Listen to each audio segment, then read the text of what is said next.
to Knicks Go, winner of the Breeders' Cup Classic, and we have representing the Korea Racing Authority is Jin Lee, and Jun Park, you'll be doing interpreting for us, thank you. Brad Cox, trainer, and Joel Rosario, the jockey. I'll start with Brad.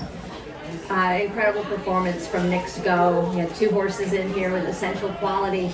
Were you surprised to see nobody really pressure him early? I don't know. I didn't really know what the tactics from the other trainers and jockeys would be. I kind of felt like if they did try to go with him, I mean, they may jeopardize their own opportunity to win the race, and they may just hope that Knicks Go couldn't get the mile and a quarter. But it showed, speed's very dangerous, and he was obviously fit, ready to run, happy, doing well. And it was maybe a little bit opening quarter to see the opening quarter in 23 and then nearly 46 the second quarter. But the way he was doing it, was able to clear off a touch going up the backside. Felt very comfortable that we're in a good spot. And also, not only that, the break back to the other horses, they seem to be somewhat well bunched. So it made me think that they really wasn't going that quick. Tremendous year for him. Kind of an interesting route to get here with the Cornhusker and the Lucas Classic. Was that by design to keep his confidence up? Well, honestly, the Cornhusker was to try to get his confidence maybe back after somewhat of a flat race in Saudi, and then the Met Mile. He was training extremely well going to the Met Mile. We were plans of going to Steve Sexton Mile at Lone Star, and once Charlatan opted out at Belmont, thought maybe we take a shot at this Grade 1 at Belmont. It didn't work out. Both races around one turn. The Saudi race, Met Mile around one turn, and then after that, he was training great. And I thought, we could possibly take him to Stephen Foster. It was back a little quick. Thought, let's run him on a track like Prairie Meadows, where a little bit of a shorter stretch, speed favoring track, mile and an eighth. We'd had some success up there with some other horses in the past, and thought it would be a good opportunity to just kind of find out where we were with him. He ran an incredible race. Joel did a great job. He received good figures out of it, and it set us up well for the Whitney. Lucas Classic, kind of the same thing. That was what we were kind of mimicking. Was I don't want to use the word soft race, but say a Grade 3 or a prep for a Grade 1. It was Cornhusker Whitney, and we come back Lucas Classic, Breeders' Cup Classic, and it worked out. Best laid plans and worked out great today. Jin Lee, congratulations. This horse has taken you on an incredible ride all around the world, but now on the biggest world stage and the world's richest race here in America, the Classic. He said he's extremely pleased with the result today. He had been, the rough time when he was 3 years old, but we overcome the hard year, then turned the corner, then become the special horse. And actually, the winning the Breeders' Cup was, the ultimate goal at the beginning of the year. And we achieved that win, so he can be happy with this. And he want to thank you to everybody. All right, and Joel, I'll get to you, and then we'll open it up to the press for questions. Just take us through the ride on this horse. Were you surprised how quickly he left the gate and that nobody really went to pressure you?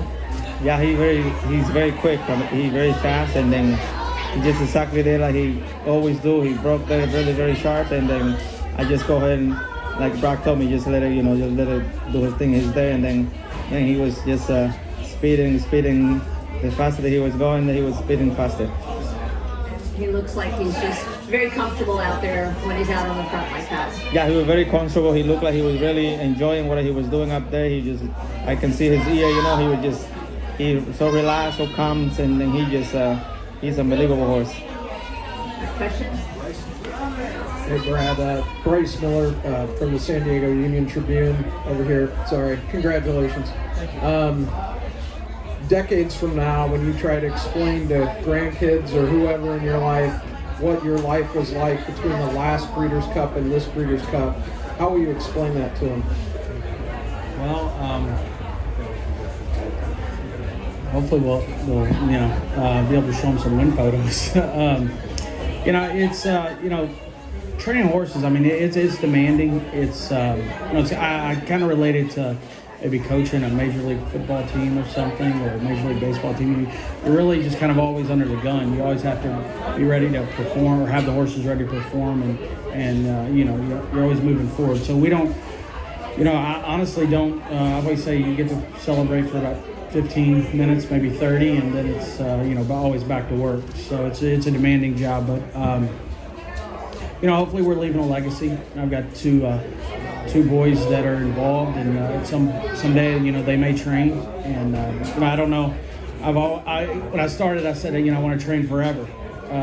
You know, we'll see how it goes, but you know, hopefully we're setting up something for one of my boys at some point to take over someday. So you limit yourself to 15 to 30 minutes of celebration. Can the coach at least have the rest of the night off? Yeah, well, I don't know. I have to go back and check. I have to check the horses and make some calls tonight. So, you know, we're kind of always doing something, but it's you know, we'll enjoy this, and you know, it'll definitely be back to work in the morning. Bobby Yall from Blood Horse. For Joel, a couple of questions. How surprised were you to be clear on the backstretch in this race, given that there was some talk of so much speed in the race? Yeah, like you know, he's super fast, and he was like, he broke there really well, and yeah, I know he can go fast, so I feel pretty confident in that point. And I know when they were far away from me, I know how fast he is, so I kind of just trying to, you know, ride him from where he was. How did you feel turning for home? Oh, he just took off again. He just get to the fastest thing, and he just went on, and then he would just go. I mean, he just like keep going with the speed that he had, and for mile and a quarter, I mean, he was amazing. How about for yourself personally, the kind of year you've had? You know, you're closing in on a record, really good chance to win an Eclipse Award. How do you put into perspective the year you had? Oh, unbelievable. I mean, thanks to other people, you know, like Brad, you know, giving me a lot of opportunity. Also, a lot of other trainers, and you know, the great agent that I have, Longines, so that helped me.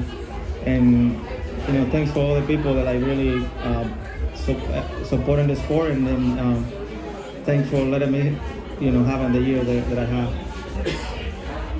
Matt Reveltowski with Sports Handle. Brad, congratulations. If you look at this race tactically, it was almost a carbon copy of the 2004 Classic won by Go Sapper. When all's said and done, how would you compare Knicks Go to the Go Sappers, the City of Lights of the world that won big races at multiple distances? Yeah, I mean, you know, it's funny you asked about Go Sapper, because I was a big fan of Go Sapper. Like you said, he's a very good horse, called 7/8. He was a speed horse. He could carry speed around 2 turns. I think he won the Classic at Lone Star, a really fast time. I mean, I think he's, you know, the speed he has. I mean, he's built for American racing on the dirt. That's what he's, you know, and I'm hopeful that, you know, he'll pass that on to his offspring. You know, some people, you know, kind of frown on him in regards to him standing at stud, but I think he's got everything it takes to be a stallion. He's a great one winner too. That was obviously Ben Colebrook was responsible for that. He did a great job with him. He was a grade 1 winner, 4, 5, no Lasix, just traveled around the world, and he's a very tough, durable horse. He's extremely sound.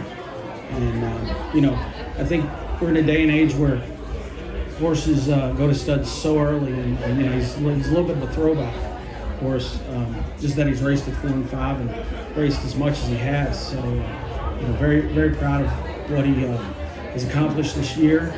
And even last year, and you know, hopefully he'll pass it on as a stallion. Right. Jeffrey Riddle from World Horse Racing. You mentioned there about you have quarter of an hour's celebration, but can you just sort of tell us about the sort of joy or satisfaction that this win has given you, and sort of put that into words about, you know, with your children or anything? Yeah, no, it's a big victory. I mean, obviously it's the richest race in America, and you know, it's a prestigious race, and it means a lot to show up on this stage. The Breeders' Cup is, you know, it's the world stage, and obviously you saw that this weekend with so many Euros and horses from Japan, and now you know, an ownership based out of Korea. with an American horseman in the Classic. So I mean, it's definitely a world stage, and it's very important to show up and do well on these international days.